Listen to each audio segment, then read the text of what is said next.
Graça e paz, meus queridos. Estamos hoje, nessa aula, iniciando aí uma jornada. Essa jornada começou quando Deus começou a tocar meu coração no final do ano passado, para nós estarmos nos aprofundando, estudando sobre as últimas coisas, sobre o final dos tempos. E temos vivido momentos difíceis, né? E nesses momentos difíceis nós, como os filhos de Deus, temos uma esperança, temos uma bendita esperança da volta do Senhor Jesus, do governo do Senhor nessa terra. Então nós vamos começar a partir dessa aula uma jornada para falarmos sobre os últimos tempos, sobre a volta de Jesus. E eu te convido para estar com a gente, né? Que o Espírito Santo possa ministrar no teu coração, falar mais ao teu coração, te despertar, porque existe muito mais do que simplesmente a tua vida nesse momento. Às vezes nós temos observado, as pessoas têm buscado a Deus pela bênção, para ser curado, para ter uma família abençoada, para prosperar financeiramente, e tudo isso o Senhor prometeu na cruz do Calvário.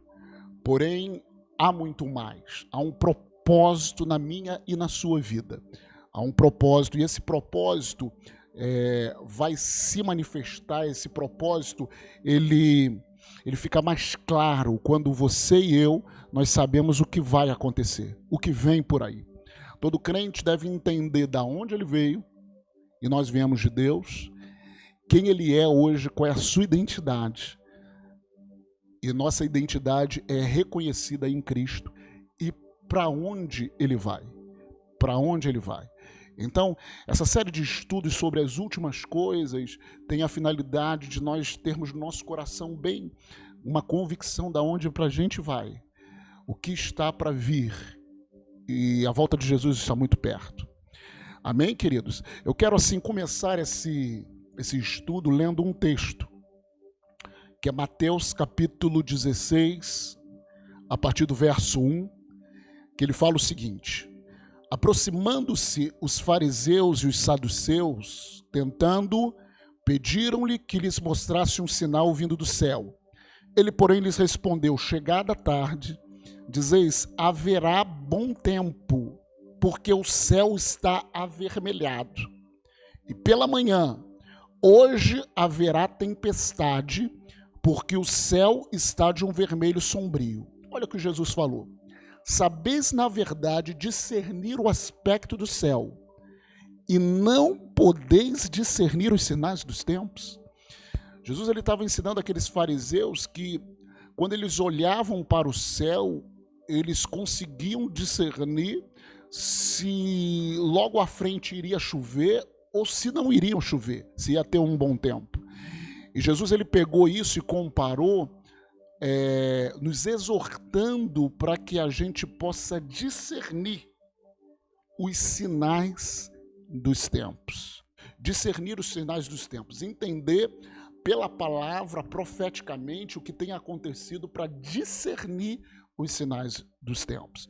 Então, essa série de estudos, o tema dessa série de estudos é discernindo os sinais dos tempos. E nessa primeira aula nós vamos falar sobre a importância da escatologia. A importância da escatologia. Vamos lá. A escatologia, ela é o estudo das coisas que devem acontecer no fim do mundo. Quando as pessoas falam, o que é escatologia? Que palavra é essa? É um estudo, logia, estudo, o estudo das coisas que devem acontecer no fim do mundo. Fala do estudo do futuro, né? A doutrina que trata do destino final do homem e do mundo. É o estudo das últimas coisas concernentes à volta de Jesus. Interessante, eu vou ler muitas coisas aqui para você, que eu acho interessante. A escatologia é um assunto abordado, para que vocês entendam, por todos os escritores do Novo Testamento. E aparece em quase todos os livros. É impossível falar das coisas espirituais sem incluir o futuro, seja na promessa da vida eterna, seja no julgamento que haverá ou no seu tema maior. Qual o tema maior? A volta de Jesus Cristo. Nos ares, Jesus não ensinava a escatologia. Isso é interessante. Ele vivia a escatologia. Uma vez que a vinda dele, a primeira vinda dele, era a escatologia, eram os últimos tempos do Velho Testamento. Ele era o Messias prometido pelos profetas, pré-anunciado em Adão, quando ele seria a semente da mulher que esmagaria a cabeça da serpente. Então foi anunciado lá, pré-anunciado em Adão, prometido pelos patriarcas e sonhado por Israel. Então, quando nós falamos de escatologia, nós estamos falando sobre a vinda de Jesus, sobre um tema que todo o Novo Testamento aborda. O próprio Jesus, ele vivia, é isso que eu achei interessante, ele vivia, ele não somente ensinava, ele vivia a escatologia. Amém? Ele era um sinal profético. Então nós vamos estar falando sobre isso. E quais são as razões para a gente estudar o fim dos tempos, né? Razões. Nós colocamos aqui 4 razões para que nós possamos estudar os fins dos tempos, estudo baseado na palavra de Deus. Primeiro, os apóstolos de Jesus. Vamos ver alguns textos aqui. O primeiro texto é 2 Timóteo. 2 Timóteo, no capítulo 3, verso 14 a 17. Diz o seguinte: Paulo aqui está orientando Timóteo, né? Preste atenção. Tu, porém, permanece naquilo que aprendeste e de que fostes inteirados, sabendo de quem o aprendeste, e que desde a infância sabes as sagradas letras, que podem tornar-te sábio para a salvação pela fé em Cristo Jesus. Agora preste atenção, versículo 16. Toda a Escritura é inspirada por Deus e útil para o ensino, para a repreensão, para a correção, para a educação na justiça, a fim de que o homem de Deus seja perfeito e perfeitamente habilitado para toda obra. Paulo está instruindo a Timóteo que toda a Escritura é inspirada por Deus e útil para o ensino, para a repreensão. Então está instruindo que ele tinha que estudar, que ele tinha que mergulhar em toda a Escritura. E a Escritura fala sobre escatologia. E a Escritura fala sobre o final dos tempos. Então está contido dentro das Escrituras. Pedro também, na sua carta lá em 2 Pedro, capítulo 1, verso 19, diz lá: temos assim tanto mais confirmada a palavra profética, e fazeis bem em atendê-la como a uma candeia que brilha em lugar tenebroso, até que o dia clareie e a estrela da alva nasça em vosso coração. Sabendo, primeiramente isso, que nenhuma profecia da Escritura provém de particular elucidação. Então, queridos, Pedro está aqui falando que nós temos assim tanto mais confirmada a palavra profética, ou seja, que nós temos que nos atentar para a palavra profética. E quando nós vemos a palavra profética, o que os profetas falaram na Bíblia, nós vemos sempre muitas das profecias apontavam sobre as últimas coisas, sobre a escatologia. Jesus, outra razão, Jesus ele falava muito sobre isso, nós falamos isso, né? Mateus capítulo 24, verso 42. Portanto, vigiai, porque não sabeis em que dia vem o vosso Senhor. Essa expressão vigiar é justamente ficar atento, atento com aquilo que viria, né? Atento com o futuro. Vigiai, porque não sabeis em que dia vem o vosso Senhor. Mateus 25, 13.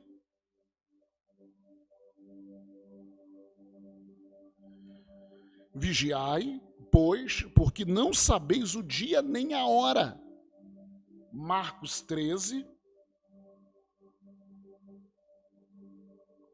versículos 35 ao 37. Vigiai, pois, porque não sabeis quando virá o dono da casa, se é à tarde, se é à meia-noite, se é ao cantar do galo, se pela manhã, para que, vindo ele inesperadamente, não vos ache dormindo. O que, porém, vos digo, digo a todos. O que ele diz a todos? Vigiai. Aleluia, glória a Deus. E Lucas, capítulo 12, Lucas 12, o verso 37, bem-aventurado aqueles servos a quem o Senhor, quando vier, os encontre vigilantes. Em verdade vos afirmo que ele há de cingir-se, dar-lhes lugar à mesa e, aproximando-se, os servirá.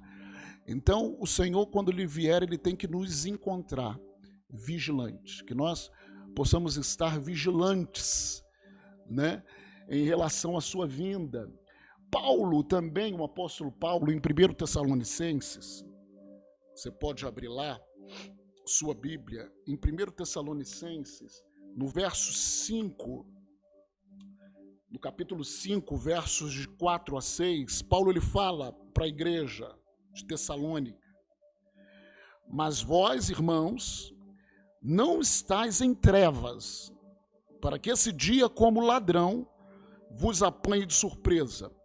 Porquanto vós todos sois filhos da luz e filhos do dia. Nós não somos na noite nem das trevas.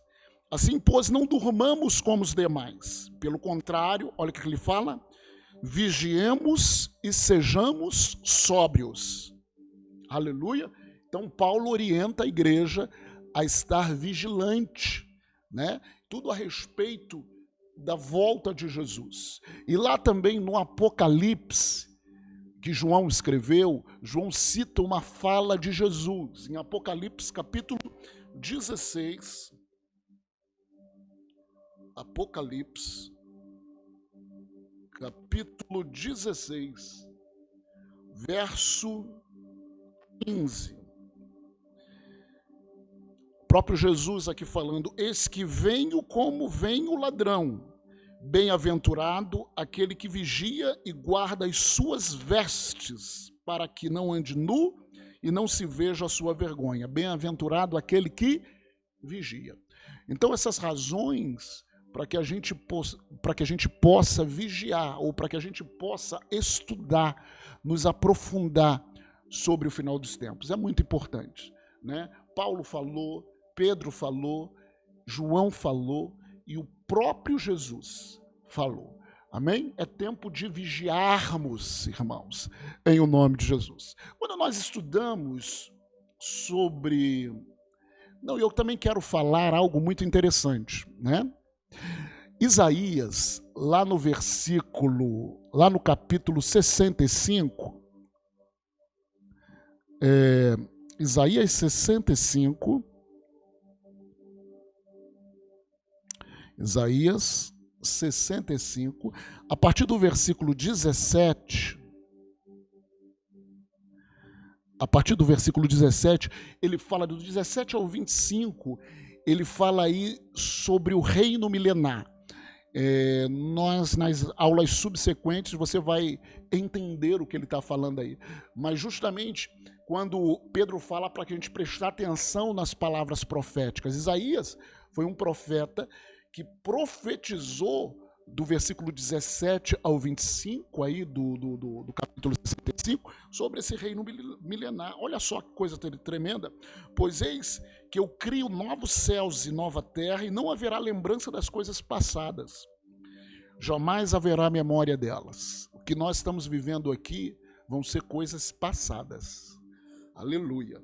Mas vós folgareis e exultareis perpetuamente no que eu crio. Porque eis que crio para Jerusalém alegria e para seu povo regozijo.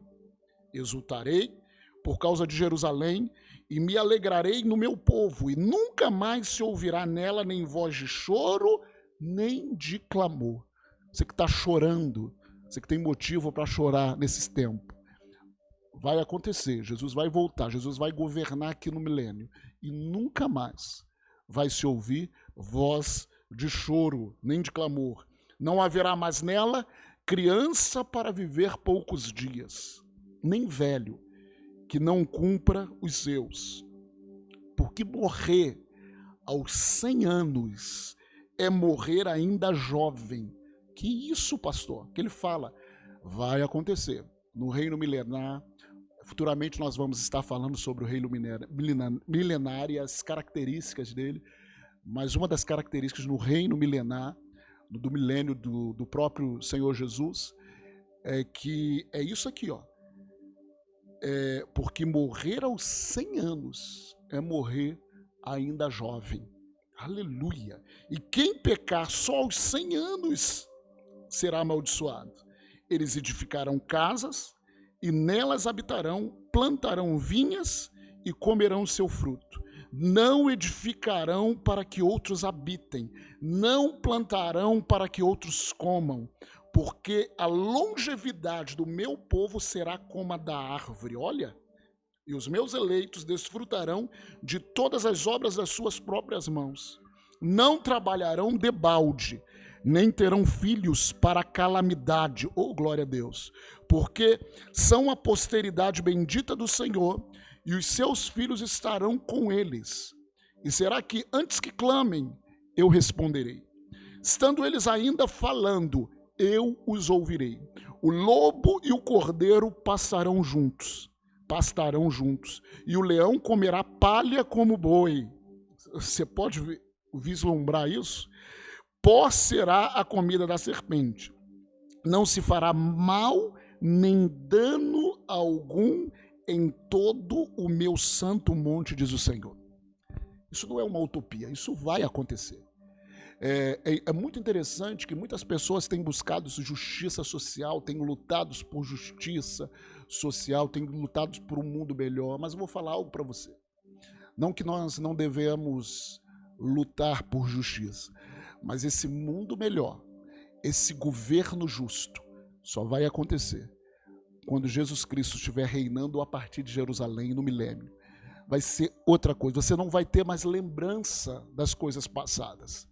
Porque aí sim, todos os nossos sonhos, aquilo que está no nosso interior, que nós sonhamos como justiça, né, como alegria, vai acontecer no reinado do nosso Senhor Jesus Cristo. Amém?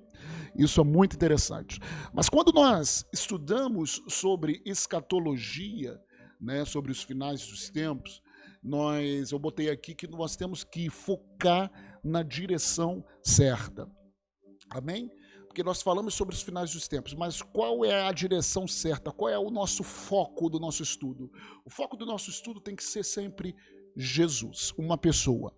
Jesus é o foco do nosso estudo, né? Isso está lá em Apocalipse, capítulo 22,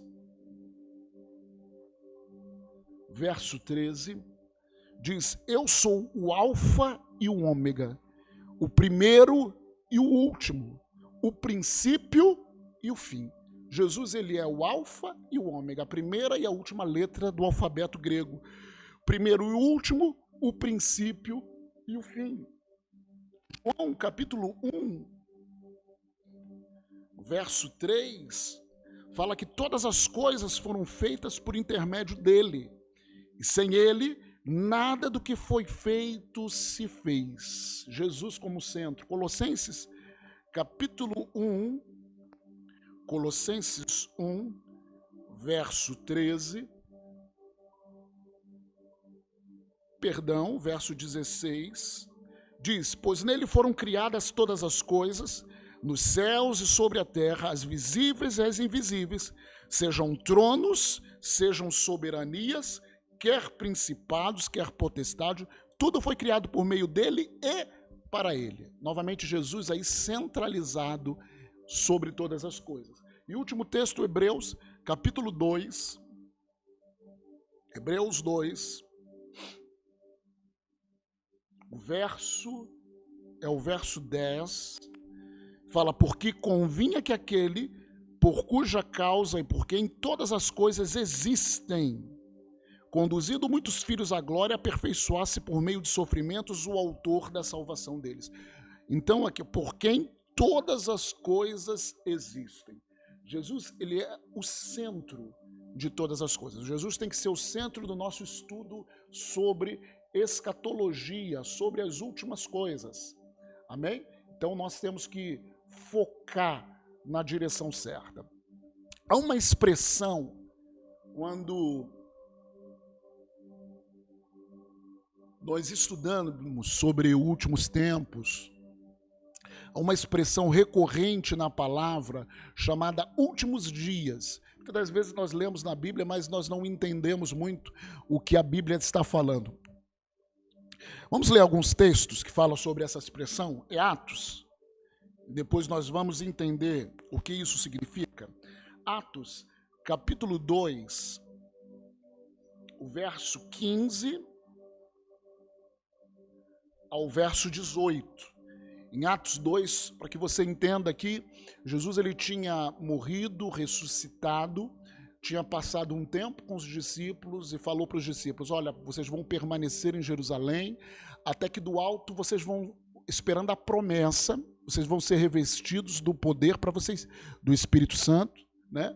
Para que vocês sejam minhas testemunhas. Em Atos capítulo 2, diz que eles estavam reunidos ali no mesmo lugar, de repente eles escutaram um vento, como de um vento impetuoso, o Espírito desceu sobre aqueles que estavam reunidos e foram distribuídos línguas como de fogo, e eles ali passaram a falar outras línguas.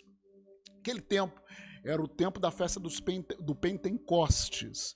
Então muitos judeus de outras regiões, de outros lugares, eram judeus, mas moravam em outros lugares, falavam outras línguas, eles vinham para Jerusalém e para comemorar essa festa do Pentecostes. Então, quando eles vieram, estava uma multidão ali, começaram a escutar aquele barulho, e diz o texto que eles escutaram aqueles discípulos, aqueles irmãos, falarem das grandezas de Deus na sua própria língua. Enquanto eles falavam em línguas, houve uma manifestação sobrenatural.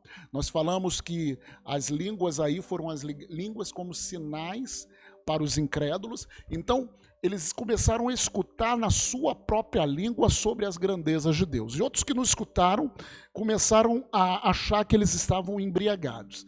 Nesse momento, Pedro se levantou e começou a explicar o que estava acontecendo ali, o que significava ali. Então, no versículo 15, ele fala o seguinte: esses homens não estão embriagados.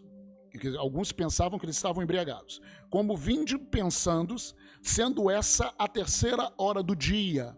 Né? O dia, a primeira hora do dia era 6 horas da manhã. Então, primeira 6 horas, segunda 7, primeira de 6 às 7, 7 às 8, segunda, 8 às 9, terceira hora do dia, né? 6, 7, 8, 9, terceira hora do dia, né? Esses homens não estão embriagados, como vindes pensando, sendo essa a terceira hora do dia. Mas o que ocorre é o que foi dito por intermédio do profeta Joel. O que Joel falou? E acontecerá. Então ele estava explicando, Pedro, o que está acontecendo é o que foi dito pelo profeta Joel. O que o profeta Joel falou? Acontecerá que nos últimos dias, diz o Senhor, que derramarei do meu espírito sobre toda a carne, vossos filhos e vossas filhas profetizarão, vossos jovens terão visões, e sonharão vossos velhos. Aleluia. Então ele fala aqui sonharão os vossos velhos. Versículo 18, até sobre os meus servos e sobre as minhas servas derramarei do meu espírito naqueles dias e profetizarão. Então, ele foi muito claro. O que está acontecendo é o que disse o profeta Joel. O que o profeta Joel disse? Acontecerá que nos últimos dias, ele falou que aquele tempo seria os últimos dias do derramado espírito, né, da manifestação dos dons espirituais. Interessante. Hebreus também, capítulo 1, Hebreus 1,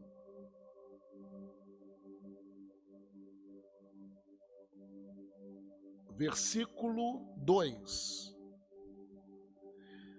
Diz o seguinte, o texto: nestes, olha a expressão de novo aí, últimos dias, nos falou pelo Filho, a quem constituiu o herdeiro de todas as coisas, pelo qual também fez o universo. Vale a pena a gente ler o versículo 1 e 2, para a gente ter mais um entendimento melhor. Né? O autor de Hebreus, ele fala o seguinte: havendo Deus outrora falado, muitas vezes e de muitas maneiras, aos pais pelos profetas, ele está falando do passado, como Deus falava aos pais, né? As pessoas do passado pelos profetas.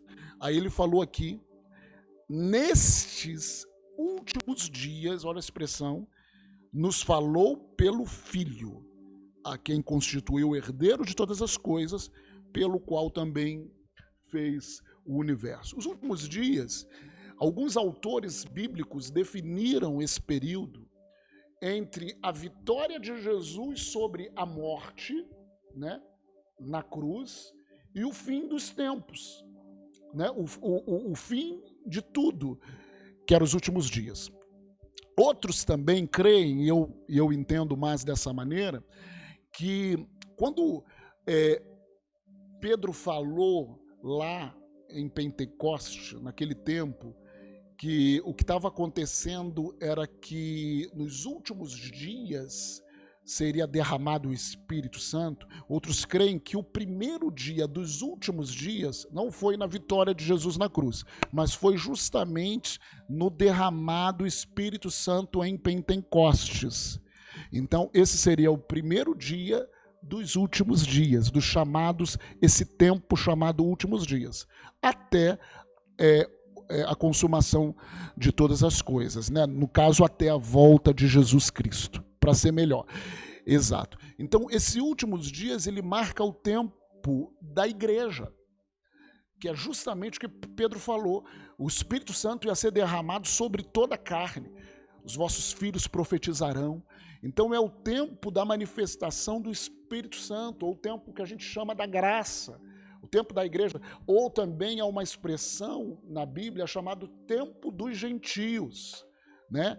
Até porque a igreja é composta de judeus que aceitaram Jesus como Messias, e gentios.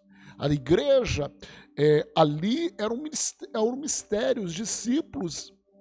Paulo, ele teve revelação sobre a igreja. Até aquele momento ali, a igreja era tida como uma seita judaica, porque a igreja nasceu em Jerusalém naquele momento para os judeus, mas o propósito do coração de Deus era que a igreja fosse constituída de tanto judeus quanto gentios. A igreja era um mistério que tinha sido revelado. Amém? Então, esses últimos dias é o tempo da igreja. É o nosso tempo. Nós estamos vivendo nos últimos dias, mas é um tempo glorioso em que o Espírito Santo é derramado e que o Espírito Santo se move através dos homens e mulheres. Amém, queridos? Entendemos sobre últimos dias? Então essa expressão é muito interessante para nós. Agora nós vamos falar um pouquinho sobre cronologia bíblica. Eu queria que você abrisse a sua Bíblia aí em Atos, capítulo 17. Atos 17, verso 26. Atos 17, verso 26. Olha que texto interessante. Paulo falando aqui, tá? De um só fez toda a raça humana para habitar sobre toda a face da terra, havendo fixado os tempos previamente estabelecidos e os limites da sua habitação. Olha que interessante que Paulo ele fala aqui, que escreveu esse pedaço aqui, ele fala que de um só fez toda a raça humana. Quem está se referindo a Adão. Então, de um só, de Adão, fez toda a raça humana, para habitar sobre a face da terra. Até aqui, todos nós sabemos. Mas olha só, interessante, vírgula, havendo fixado os tempos previamente estabelecidos e os limites da sua habitação. Deus, previamente, ele fixou os limites da habitação do homem, da raça humana sobre a terra. Ele fixou previamente os tempos e os limites da habitação do homem. Isso daí, nós pensando, quando a gente pensa sobre isso, e até as pessoas falam, não, nós temos que preservar a natureza, o mundo, isso a gente tem que fazer como cidadãos, como bons cristãos, mas nós temos que entender de uma maneira espiritual além, ou seja, que há um tempo para a raça humana estar sobre essa terra. Há um tempo que Deus previamente estabeleceu. Amém? Por mais que eu e você façamos algo no sentido da raça humana permanecer nessa terra, há já um tempo pré-estabelecido, ou seja, Deus ele já fixou de uma maneira prévia o tempo que o homem vai permanecer nessa terra. Então, isso é importante para que a gente possa saber até, e abrindo um parênteses, o que você tem feito com o seu tempo. Todos nós individualmente temos um tempo nessa terra.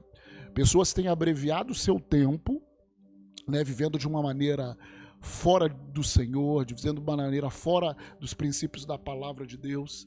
Mas assim, o que nós temos feito com o nosso tempo?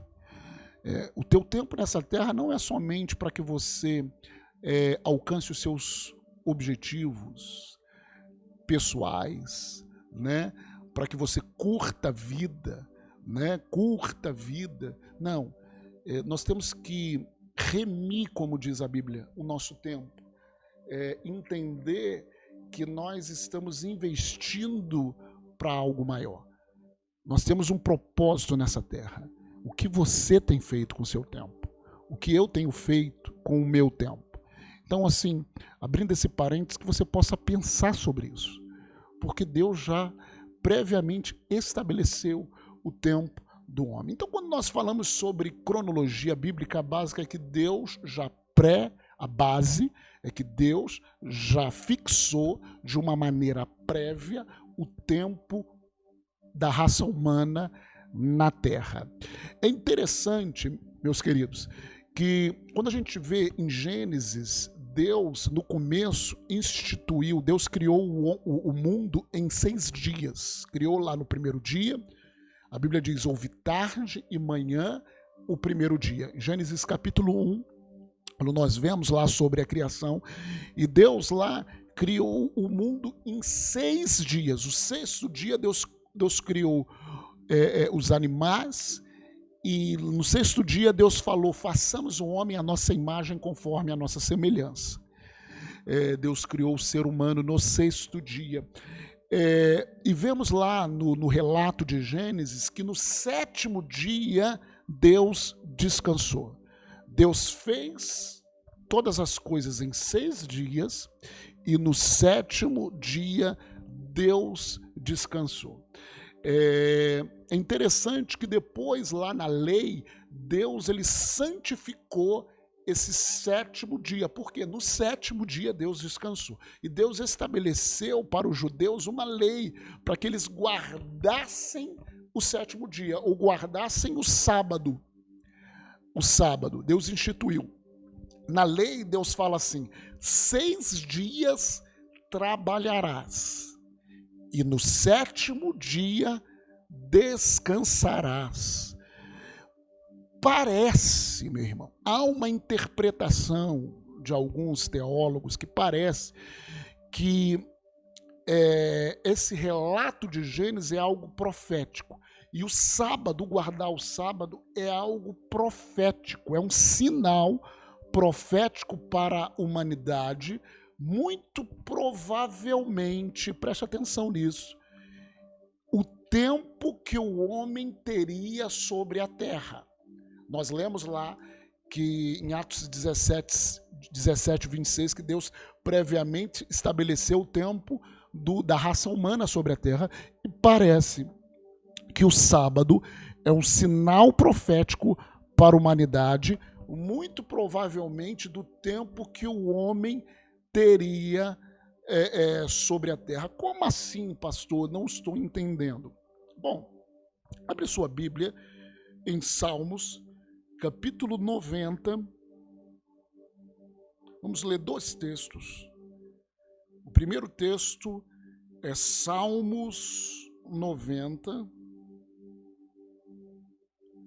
versículo 4, diz, Salmo 94, pois 1000 anos aos teus olhos são como o dia de ontem que se foi e como a vigília da noite. O que Salmo fala? 1000 anos aos olhos de Deus é como o dia de ontem. Em 2 Pedro, também, agora, a segunda carta de Pedro, capítulo 3, verso 8.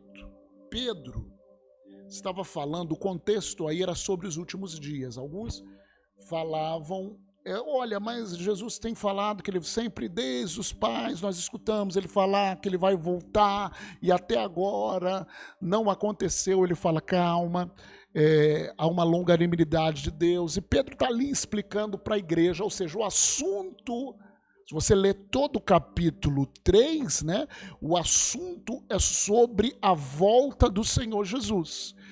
É sobre os últimos dias.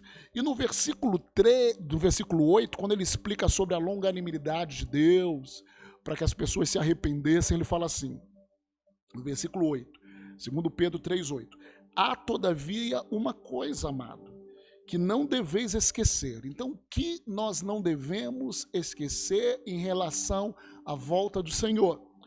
Que para o Senhor, um dia é como 1000 anos, e 1000 anos como um dia.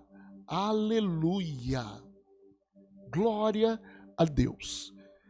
Irmãos, é possível que, como o Senhor tinha estabelecido que o homem trabalharia 6 dias, né? Como nós lemos ali, na lei, 6 dias trabalhará e no sábado descansará, é possível que profeticamente esteja falando sobre a permanência do homem nessa terra.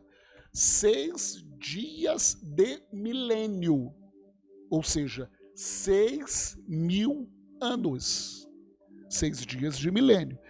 E no 7º dia que o Senhor descansou, é possível que o 7º dia seria o milênio em si, que o Senhor fala, e que nós vamos falar nas próximas aulas, sobre o governo de Jesus na terra. É possível. Alguns entendem dessa forma. Talvez você fale assim, pastor, mas eu estudei e eu nunca vi isso. Pelo contrário, na minha escola eles falam que o mundo, que a Terra tem milhões, bilhões de anos, né? Como é que o senhor fala que da criação até o final do tempo estabelecido por Deus são 6.000 anos? Tudo, meu irmão, a gente está falando que é possível, né? Alguns teólogos entendem assim. Há um videozinho na internet que eu gostaria que vocês depois vissem. Só você botar no YouTube lá, muito interessante esse vídeo, que fala sobre a idade da Terra. A idade da Terra. Vê lá, esse vídeo é um vídeo antigo que fala de alguns cientistas cristãos, que, por exemplo, as pessoas falam que dentro da geologia, né, desse estudo, que fala que a Terra tem bilhões de anos por causa disso, daquilo, mas há geólogos ali nesse vídeo cristãos que falam sobre a possibilidade da idade da Terra ser muito recente, da Terra ter um tempo muito mais recente do que eles falam, né? E tudo, meus irmãos, é teoria. Por mais que é estudo, né, quando nós falamos da idade da Terra, são teorias que parecem que são certezas, né? Mas depois você vê esse vídeo que fala sobre a idade da Terra, e há outros vídeos também interessantes, há materiais interessantes que você pode pesquisar. Mas quando a gente fala é possível, é possível. É possível que Deus estivesse falando profeticamente em relação aos 6 dias da criação, como os 6 dias de milênio, o período estabelecido pelo homem sobre a terra, e no 7º dia Deus descansaria. Algo interessante, meu irmão, que os judeus, eles não contam o tempo como nós contamos. Por exemplo, aqui nós estamos gravando no ano 2020 depois de Cristo, depois de Cristo. Nosso tempo, ele é contado em antes de Cristo e depois de Cristo, né? Foi assim estabelecido, né? Mas os judeus, eles não contam nesse calendário. Interessante que os judeus, se você for pesquisar lá no Google, você vai ver que nós estamos, nos judeus, no ano 5780. Esse ano 5780 AM. Que diz AM, pastor? 5780 Anno Mundi, que contam desde o começo, desde a criação, 5780. Ora, se a gente está falando de 6.000 anos do homem nessa terra, né, o período pré-estabelecido, 5780 já é tempo assim absurdo. Nós estamos batendo quase 6.000 anos. Porém, quando você, de acordo com o profeta Daniel lá no livro de Daniel, capítulo 9, versículo 26, Daniel ele profetiza sobre a vinda do ungido, a vinda do Messias. E nós sabemos que a maioria dos judeus, eles não aceitavam Jesus como o Messias, eles não reconheceram Jesus como o Messias. E Daniel, quando ele profetiza sobre a vida do Messias, ele é específico nas datas. É muito assim, a gente vai ver nas próximas aulas, como Daniel ele profetiza e é específico sobre a vinda de Jesus. E alguns rabinos, né, eles fizeram uma releitura desse tempo, porque é 5780. Parece que alguns rabinos fizeram uma releitura dessa cronologia que foi estabelecida no 1º século, logo cento e pouco depois de Cristo.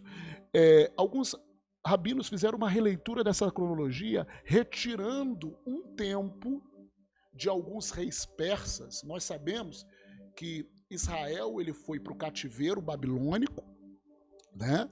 Quando Daniel até foi, né? Daniel e os amigos de Daniel. Depois, os babilônios, quem reinou foi um reinado medo-persa. Então, houve alguns reis persas lá que reinaram naquele tempo, né? Que Daniel estava lá. E parece que alguns rabinos fizeram uma releitura na cronologia, retirando um tempo de alguns reis persas. Eles tiraram alguns reis persas. E parece que há uma defasagem de aproximadamente 200 anos em relação a esses reis persas. Então, meu irmão, se os judeus têm falado que nós estamos no ano 5780 e parece que eles retiraram, por que eles retiraram, pastor? Para que a profecia de Daniel não batesse no tempo de Jesus. Então, eles retiraram de tal maneira que a profecia que Daniel falou, do ungido que viria, batesse 100 e poucos anos, 200 anos depois de Jesus. Para justamente falar que Jesus não era o Messias prometido, né? Só que depois de 200 anos não teve ninguém ali, né? Como Jesus. Então, parece que eles fizeram essa releitura. Aproximadamente 200 anos. Ora, nós fazemos um cálculo, 5780, mais 200 anos, mais ou menos, vão dar 5.980. E, queridos, isso significa que a gente está muito perto. Está muito perto. Se o que alguns entendem, é verdade, se isso é verdade, nós estamos muito perto, né? Muito perto do tempo estabelecido para a raça humana, ou seja, e consequentemente da volta de Jesus. Então, alguns entendem que dentro da cronologia bíblica, de Adão a Abraão, é mais ou menos, desde o primeiro dia da criação até Abraão, até o nascimento de Abraão, é mais ou menos 2.000 anos. De Abraão até a cruz de Cristo, até a morte do Senhor, são mais ou menos 2.000 anos. Então, se a gente comparar isso aí com a criação, foram 4 dias, ou 4 dias de milênio. Aí nós entendemos porque Pedro, ele ali no Pentecoste, ele falou assim, o que está acontecendo é aquilo que o profeta Joel falou, que nos últimos dias... Então, esses últimos dias, aí nós entendemos, fazemos um link, que significa que os últimos dias do homem sobre a terra, da raça humana sobre a terra. Ou seja, se até aquele momento eram 4 dias, faltavam apenas 2 dias de milênio. Então, a igreja vive nos últimos dias. Então, nós fazendo um link para daquilo que nós falamos anteriormente. Então, de Jesus até os nossos dias, nós estamos quase, da morte de Jesus, no ano 33 depois de Cristo, até os nossos dias, nós estamos quase chegando em 2.000 anos. 2.000 anos. Amém? Ah, pastor, eu estou com medo. Não é para você estar com medo. Não é para nós, como filhos de Deus, estar. É para que nós nos regozijemos. Jesus está voltando. Jesus está voltando. Aleluia. Aleluia. E ele vai reinar nessa terra. Amém, queridos? Abre a sua Bíblia também, lá em Hebreus, capítulo 10. Hebreus 10. Aleluia. Eu não sei você, mas eu me regozijo com isso. Hebreus 10, capítulo 20. Hebreus capítulo 10, versículo 25.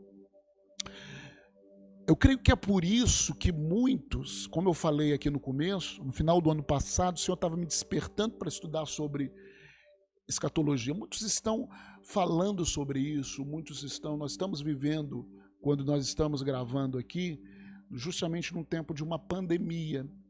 E muitos estão falando sobre isso, têm se despertado. Por quê? Hebreus capítulo 10, versículo 25, ele fala o seguinte: não deixemos de congregar, como é costume de alguns. Antes, está falando aí sobre se reunir como igreja, né? Congregar. Antes, façamos admoestações.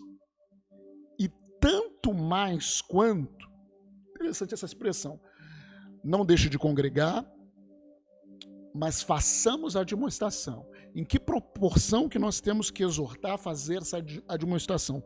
Tanto mais quanto, aí fala sobre a proporção que nós temos que admoestar. Tanto mais quanto que o dia, e aí com letra maiúsculo, está na minha Bíblia, se aproxima. Que dia é esse? O dia da volta do Senhor. Então, por que as pessoas estão falando para que a igreja abra os seus olhos? Para que a igreja comece a prestar atenção naquilo que é eterno, comece a entender e cumprir o seu propósito nessa terra. Você precisa despertar, meu irmão. Eu preciso despertar, meu irmão, para que nós possamos viver como igreja, como o Senhor nos estabeleceu nessa terra. A igreja manifestando o poder de Deus, manifestando o papel da igreja nessa terra, pregando a palavra, amém? Você falando para os seus amigos, para que nós sejamos relevantes nessa geração, porque quanto mais que nós vemos que o dia se aproxima, esse vede significa perceber, significa discernir que o dia se aproxima. Então, nós começamos a discernir. Entenda que o estudo significa discernindo os tempos do fim. Então, você precisa discernir. E porque nós estamos discernindo que o dia está se aproximando, nós temos que exortar os nossos irmãos, sim, vamos nos reunir como igreja, vamos cumprir o propósito de Deus nessa terra. Aleluia! Isaías, capítulo 46. Isaías 46, versículo 10, diz o seguinte: que desde o princípio, Deus falando, desde o princípio, né, o princípio da criação, anuncio o que há de acontecer. E desde a antiguidade, as coisas que ainda não sucederam. Que digo, o meu conselho permanecerá de pé, farei toda a minha vontade. Olha só, interessante esse texto também. Deus, ele é o Deus que desde o princípio, ou Deus desde a criação, ou nós vamos entrar aqui desde o Éden, ele anuncia o que há de acontecer. E desde a antiguidade, as coisas que ainda não se sucederam. Em toda a Bíblia, há sinais proféticos daquilo que há de acontecer. É isso que a Bíblia está falando. Desde o começo, desde a criação, ele anuncia o que há de acontecer. Por isso que nós temos que mergulhar na palavra. Então, nós vamos falar agora sobre justamente o Jardim do Éden. O Jardim do Éden era o lugar especial, o Jardim do Éden era o lugar especial da presença de Deus. Interessante que Éden significa delícias, lugar de delícias. Quando Deus ele criou todas as coisas, criou o homem, ele fez um jardim, criou o homem e a mulher e colocou o homem e a mulher ali para cuidar daquele jardim. E Deus tinha comunhão com o homem no Jardim do Éden. Se você vê lá, Gênesis capítulo 3, a Bíblia diz o seguinte, Gênesis 3, 8.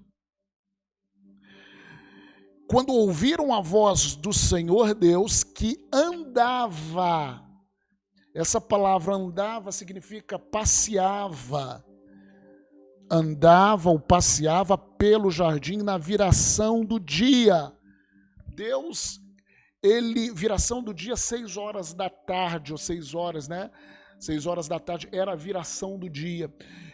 Deus, todo dia ele passeava pelo jardim para ter comunhão com o homem, comunhão com Adão e comunhão com Eva. Aleluia. Essa expressão dele andar pelo jardim é a mesma expressão, ou passear pelo jardim, é a mesma expressão de quando Deus tira o povo de Israel do Egito e Deus ele manda que Moisés faça um tabernáculo, foi constituído sacerdotes através da tribo de Levi, foi feito um tabernáculo, foi feita uma arca da aliança, para quê? Para que Deus andasse com o homem, andasse com o povo. É a mesma expressão. Isso está escrito lá em Levíticos capítulo 26, 12. Vamos ler somente esse texto, Levítico capítulo 26, versículo 12. Andarei entre vós e serei o vosso Deus, e vós sereis o meu povo. Ou seja, a arca da aliança, e ali Deus se manifestava por uma nuvem durante o dia e por uma nuvem para que o povo tivesse sombra no deserto durante o dia e por um fogo à noite para que o povo estivesse aquecido. Mas a presença de Deus estava ali na arca. Aquela arca foi feita no meio dos querubins, Deus estava ali. Porque Deus ele queria, o objetivo de Deus sempre foi que Deus andasse, ou se Deus passeasse, Deus estivesse no meio dos homens. Amém? Como foi assim no Éden, como era no Éden. Então isso está lá em Levíticos, nós lemos agora, 26:12 também, você pode ler aí na sua casa, Deuteronômios 23:14, 2 Samuel 7, versículo 6 a 7. Agora abre Gênesis também, capítulo 2, Gênesis 2:15, o texto diz: tomou, pois, o Senhor Deus ao homem e o colocou no jardim do Éden, nesse lugar de delícias, nesse lugar de comunhão, para duas coisas: cultivar e o guardar. Essa palavra, essas duas palavras, esses dois verbos, cultivar e guardar, é uma expressão que também significa lavrar e guardar. Ocorrem juntas. Quando elas ocorrem juntas em outro texto no Antigo Testamento, ela vai se referindo ao sacerdote, quando o sacerdote tem que manter a palavra de Deus e servir como sacerdote diante de Deus. Então, isso significa que a questão de Adão cultivar e guardar, ou lavrar e guardar a terra do Éden, é a mesma coisa que os sacerdotes, quando cultivavam ou quando guardavam a palavra de Deus e quando serviam como sacerdote. Isso é muito interessante. Por quê? Por que isso é interessante? Porque o Jardim do Éden era um templo botânico, onde Adão exercia a função de sacerdote e de rei. Interessante isso aí. O plano divino era que Adão desfrutasse da comunhão com Deus, e a partir dessa comunhão com Deus diária, né, Deus passeava diariamente, ele expandisse esse jardim, esse lugar de delícias, e frutificasse e se multiplicasse. Com o tempo, esse jardim paradisíaco se espalharia por toda a face do globo, da terra, e encheria a terra com uma humanidade santa, vivendo em harmonia mútua e refletindo a imagem de Deus. E a sua glória emanaria por todo o planeta. Presta atenção no objetivo de Deus. Está aí, irmãos.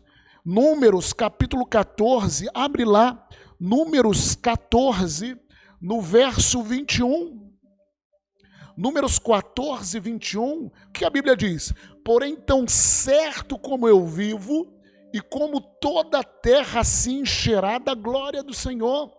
O objetivo de Deus é que a partir do primeiro homem, Adão, toda a terra se enchesse da glória do Senhor, pela comunhão que o homem tinha com Deus. Amém? Esse lugar de delícias, o Éden, se expandisse por toda a terra. Isso está lá, como nós lemos, em Números 14, 21. Isso está também em Salmos, capítulo 72. Salmos, abri Ezequiel. Salmos, capítulo 72, verso 19. Olha o que diz: bendito para sempre o seu glorioso nome, e da sua glória se encha toda a terra. Esse é o objetivo de Deus, que da glória dele se encha toda a terra. Amém e amém. Isaías capítulo 6, olha outro texto mais. Isaías capítulo 6, versículo 3, a Bíblia diz: e clamavam uns para os outros, dizendo: santo, santo é o Senhor dos exércitos, toda a terra está cheia da sua glória. E por último, Abacuque, capítulo 2, verso 14. Abacuque 2,14. Pois a terra se encherá do conhecimento da glória do Senhor, como as águas cobrem o mar. Então, queridos, sempre o objetivo de Deus é que a partir do primeiro Adão, a comunhão, Adão tendo comunhão com o Senhor, lá em Gênesis, toda a terra se enchesse da glória do Senhor. Toda a terra se enchesse da presença do Senhor a partir dessa comunhão. Adão pecou, foi expulso do jardim, dos lugares de delícias. Mas o segundo Adão veio. morreu por nós, viveu uma vida perfeita, morreu, ressuscitou por nós.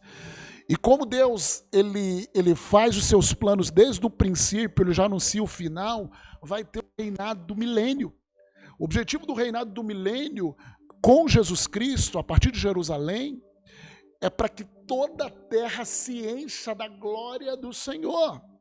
Então é interessante, queridos, que o primeiro capítulo, os 2 capítulos da Bíblia que falam sobre o final dos tempos, lá em Apocalipse 21 e 22, são um eco amplificado dos 2 primeiros capítulos, Gênesis 1 e 2. Ou seja, aquilo que o primeiro Adão não conseguiu, o último Adão conseguiu. E vai acontecer. Amém? Nós vamos ver isso. Você vai ver isso comigo, né? O que nós estamos realmente esperando e prevendo quando nós falamos sobre os fins dos tempos? Uma pergunta: o que nós estamos esperando quando nós falamos do final dos tempos? A volta do Éden. A volta do plano original. Quando a partir de uma comunhão com Deus, sem pecado, não havia pecado, toda a terra se enchesse da glória e do conhecimento de Deus. Então, quando nós fazemos essa comparação sobre o Éden e o fim, nós vamos fazer o Éden e o fim, ou seja, Gênesis 1, 2, com Gênesis capítulos 1 e 2, com Apocalipse capítulos 21 e 22. Por exemplo, no Éden, Deus habita com a humanidade. Nós lemos aí Gênesis 3:8. Nós já lemos Gênesis 3:8. Deus ele habitava na viração do dia com Adão. Mas lá em Apocalipse, capítulo 21, vamos ler aqui Apocalipse, capítulo 21, no verso 3, fala: então ouvi grande voz vinda do trono, dizendo: eis o tabernáculo de Deus com os homens, Deus habitará com eles. Eles serão povos de Deus e Deus mesmo estará com eles. Assim como Deus andava com o homem lá no Éden, Deus vai andar, o objetivo de Deus é andar, é habitar com a humanidade.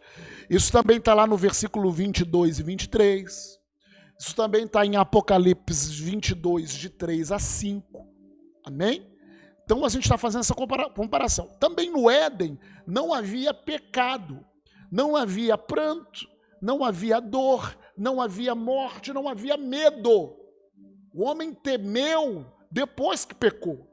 No Éden não havia essas coisas. Nós vemos lá, abre em Gênesis, capítulo 1, o verso é 31, quando Deus ele faz o Éden, ele faz todas as coisas, diz o texto: viu Deus tudo quanto fizera, e eis que era muito bom. Houve tarde e manhã o 6º dia. Então tudo era muito bom. Da mesma maneira, em Apocalipse, é só você abrir lá, fazendo essa comparação dos últimos tempos, Apocalipse 21, 4. E lhes enxugará dos olhos toda lágrima, e a morte já não existirá, já não haverá luto, nem pranto, nem dor, porque as primeiras coisas passaram. Aleluia! Esse é o objetivo de Deus. Deus não criou o homem para morrer no Éden. Tanto que ele colocou a árvore da vida. Nós vamos falar sobre isso. Só que o homem pecou. O homem pecou. Por isso que ele foi expulso do jardim. Mas os planos de Deus não podem ser frustrados. Em Apocalipse 21, 4, está aí. Não haverá lágrima, nem morte, já não existirá. As primeiras coisas já passaram. Amém? Isso também está lá em Apocalipse 21, 8. Apocalipse 22, 3. Amém? Também fala sobre o rio que flui da presença de Deus. Lá no Éden tinha um rio. Está lá em Gênesis capítulo 2, verso 10. E saía um rio do Éden para regar o jardim, e dali se dividia, repartindo em 4 braços.